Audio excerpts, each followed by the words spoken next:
ভগৱানে আপোনাক দীৰ্ঘজীৱী কৰক।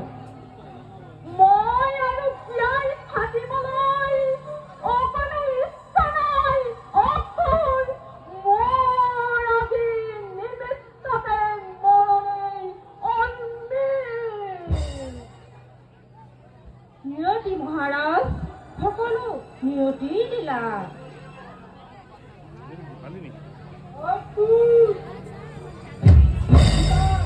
কুমন্ত্ৰণা দিবলৈ আহিছা।